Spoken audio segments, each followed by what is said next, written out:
Hello YouTube, this is Nite Misfortune bringing you yet another replay of the week from Supreme Commander 2 Serpent Championship Series Season 2. This is round 7 between SoulRipper and MauganRa, and it should be a great one. Before we dive into this map on Van Horne, map number 1 between these two awesome players, I want to remind you that there is a League Season 3 coming soon, and there is also a big tournament, the Serpents Open Summer 2020, coming in the end of July, precisely July 25th and July 26th. Sign-ups for both should be live by the end of June, so be on the lookout for that. I'm not sure if I'm posting it this week or next week, but stay on the lookout. I did also make a trailer, which you can check out if you go to the link down in doobly-doos or following the link at the top right of your screen. So let's go ahead and jump in. Like I said, this is round 7. This is towards the middle of the league when things were a little less certain. They're still very uncertain, I will say, because it is so close. I'm not going to be showing you the league table at the end of this match because I'm trying to catch up for some replays that I didn't do, and I did want to apologize for that. But this is a very, very close league table. But nevertheless, let's go ahead and take a look at Van Horne really quickly. So not the most popular of maps, picked 25% of the time, but not the most hated map either. Banned about 47-48% of the time. And UEF and Cybern being picked a lot, 30 and 55%, as opposed to Aeon with 15%. And the win rate is actually not great for you. You have 0%. Well, there's only 6 matches played, but nevertheless, 0%, 85%, 86% for Cybern, and 33% for Aeon. So this was a nice break map for the Aeon dominance that we've seen on some of the other maps.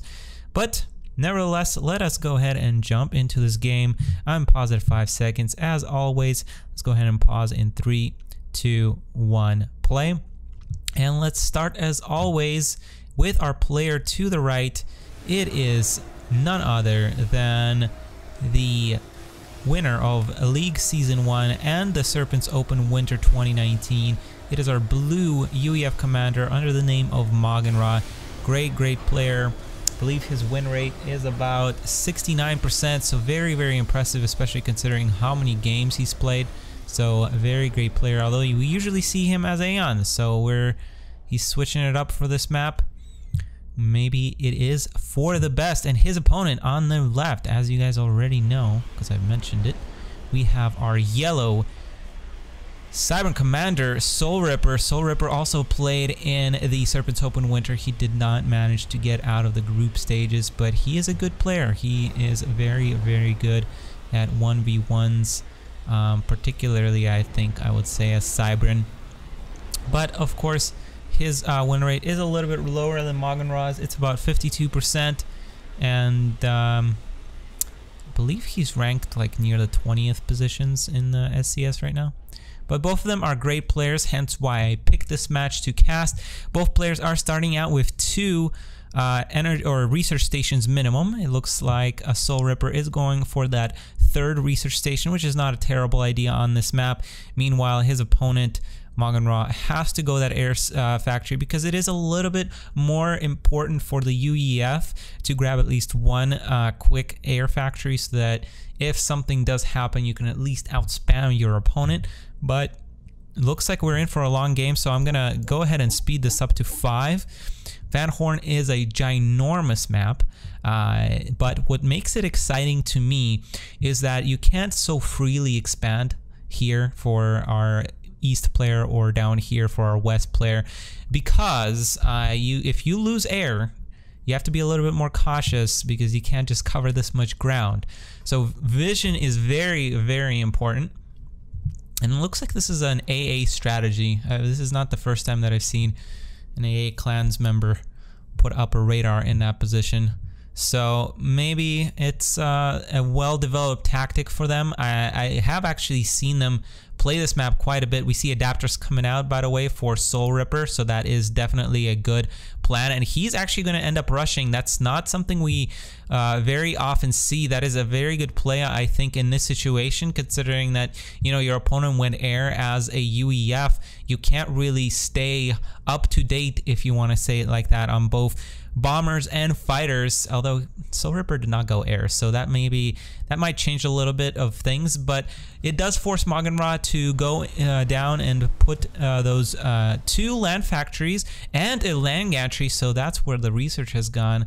That's pretty evident that that's a very, very fast rush to Fat Boys. And I wouldn't be surprised to see some demolishers, although the first 4 units off the line are tanks. Don't necessarily agree with that. And we see that SoulRipper is actually not getting any ground firing units. Well, he has 2 bots now, but the majority of his army is adapters, which is not going to do much here. He does not have vision, but he's actually going megaliths himself. Oh my, this is going to be a very exciting game.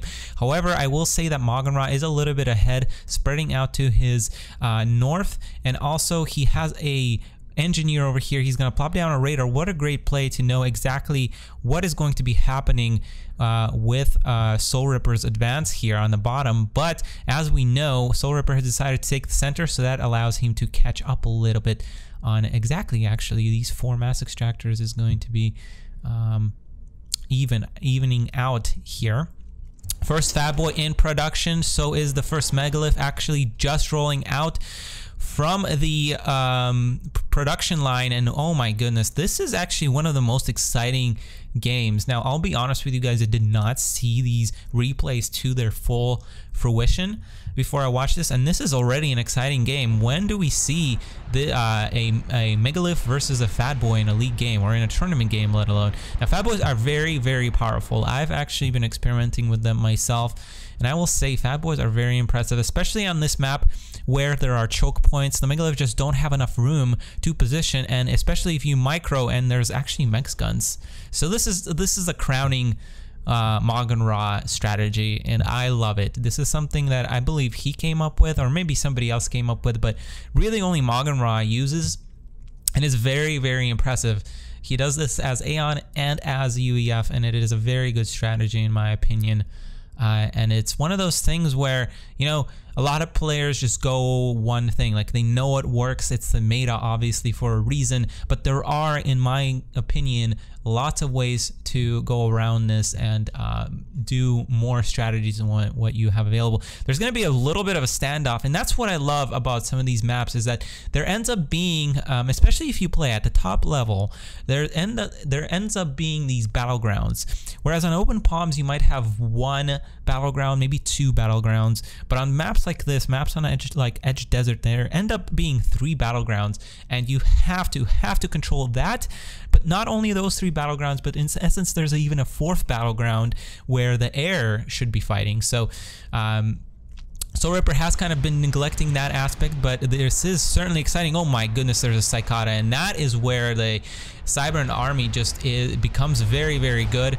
Now let's see if MauganRa is going to target fire or ground fire. Nope, he's going to try and take out that Cicada, which is not losing a lot of health here.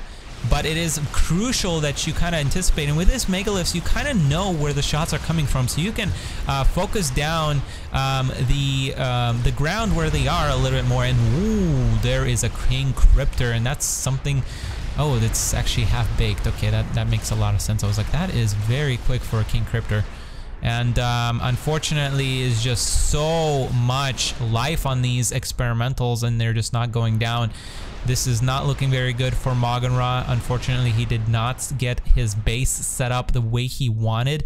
He does have a little bit of an eco advantage in this game, but his 2nd gantry was late. He doesn't even have his 3rd, or not to mention 4th gantry here, and all of his experimentals did fall. And now that is going to be a very quick resolution here, I believe, because there is really nothing that can be done about this, unfortunately, for MauganRa. I think he played pretty good. It's It's really interesting strategy. You have to focus a little bit more on the experimentals as a UEF. You cannot allow your opponent to have more experimentals than you. There's even artillery coming out now to try and finish off the game a little bit. Now, there's one thing that MauganRa is going to try as a last-ditch effort. He is going to try and get those AC 500s, which if he manages to get 3, there's a small opportunity that he might snipe his opponent, especially because SoulRipper did stop producing those adapters. And if I was SoulRipper, I would actually anticipate that might be the case, that his opponent might go air, because that's just the most logical option here, especially as a UEF, is to try and just get some kind of form of damage. You're not going to get that on the ground. You're not going to really outpace these megaliths as much as you can try, even though he does have this this force here, although I'm surprised SoulRipper does not structure detonate some of those buildings, and unfortunately MauganRa does end up going down. Wow, this has been a very exciting game, but like I said, it came down to that one mistake. I think if you're going experimentals, land experimentals as a UEF, you have to really focus down. You have to really make sure you're on top in terms of land gantries. So that was game 1. Let's go ahead and go to game 2. Let's see if SoulRipper can hold on to his lead against MauganRa, who has been very, very impressive as of late. So don't go anywhere. Welcome back, ladies and gentlemen, to game 2 between SoulRipper and MauganRa. This one is on the Seraphim Isles. Seraphim Isles is my personal Trojan horse of a map. I think it has very large potential. It has water, which means obviously that Aeon might be a lot powerful because of their teleport, but the way it's set up, I think it's a little harder to use teleport, and I think by the time you can get into position, you might let your opponent in. So it's a very interesting map, and I would love to see it played a little bit more. Unfortunately, it's not banned or picked really all that often. It's just one of those maps that gets ignored, and it's just very saddening to me, because I don't think this is all that bad of the map. You know, when we first put it up for the 10th year anniversary tournament, we really didn't have, we play tested rather. We didn't have much expectation for it, but from what we play tested, I think it's a quite exciting map. I don't think players know how to play on this map yet, and that's the reason why I put these maps in here. And you know, it would be awesome if some of these players could try them out a little bit more. But anyway, about even split between UEF and Aeon in terms of picking, so 50, 10, 40. And then the interesting part is that the win rate is fairly equal as well. So we have 25% for our UEF, 67% for Cybran, and 50% for Aeon. So it is very interesting. The majority of the games, I would say, are being played are mirrors. So there's that. Actually, I don't think these stats are right, because I have 4 games where Cybran wins and there's only 1 pick for Cybran. So that's clearly not correct. I'm going to have to go and double check on that. But regardless, let's go ahead and jump into this game. I'm paused at 5 seconds, game speed 3 this time. Let's go ahead and on pause, and let's introduce our player to the right. It is, of course, our yellow UEF commander, AA SoulRipper, dropping down 1 air factory and ecoing otherwise, and his opponent on the left hand side, the person that needs to mount a comeback if he hopes to regain that #1 spot position in this league. It is the blue UEF commander, MauganRa. Now, I'm not so sure if UEF is the best choice on this map. Obviously, the statistics may hint to that a little bit, although no, not really. 25% is not that impressive. So, you know, I think these players are going with what is safe. You know, air is obviously the choice for this map. Oh, and this is what I was talking about. I think Navy is a very viable choice on this map. MauganRa is going to see that, because that is a great scout coming in here. And let's see how he responds. My guess is, since his AC is already moving up there, he is going to try and push his opponent, which is a very, very valid strategy. MauganRa mismicroing his plane a little bit here. If SoulRipper was a little bit more on top of his wasp control, he could have picked off that blue wasp himself. First, Mastodon is off the I guess factory, and SoulRipper does decide to put it on pause. And he does start to expand a little bit. I'm not so sure That is the best idea yet, especially going in blind. He has not scouted yet, I believe. MauganRa decides to plop down a naval factory of his own, and oh my goodness, how exciting is this? We don't see play like this normally, and to say the least, between top players. These players are definitely could be considered one of the best players in Supreme Commander 2 right now. First missile launcher shots are going off on that energy or engineer, but that's not going to happen. There's an attempt at a scout, but MauganRa is very aware of it and is going to shut that down before it sees anything. Of course, there's no bombers out in the field, and the first production unit is the submarine, which will win out against the Mastodon, so the Mastodon does have to back off a little bit here, but it's not going to stop him from firing. Obviously, it has a very, very nice range. I love boats for this reason. And another reason why I think they are kind of underused. I think if used properly, they could be a very, very powerful choice. It's basically a missile launcher on drugs. Of course, it costs quite a bit more.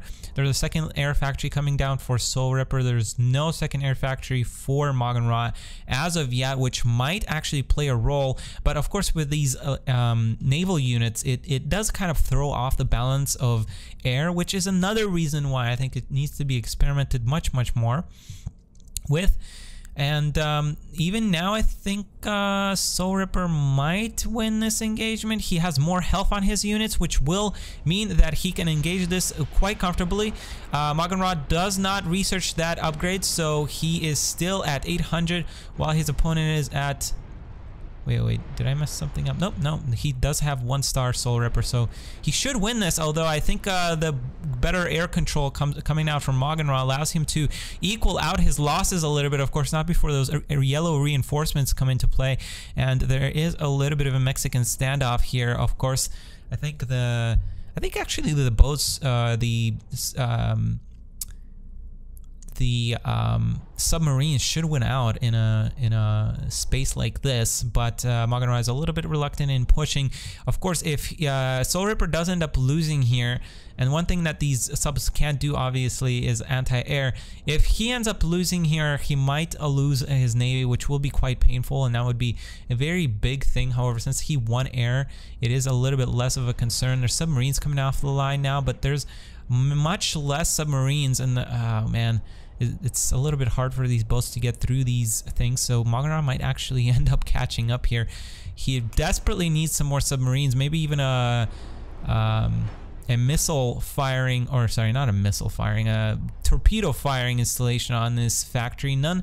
Neither one of the players has decided to research any upgrades on their navy. There's a 3rd air factory for SoulRipper and a 4th air factory for SoulRipper. I don't know if this was a mistake. I would probably have made this a land gantry. That would have actually been a great play here.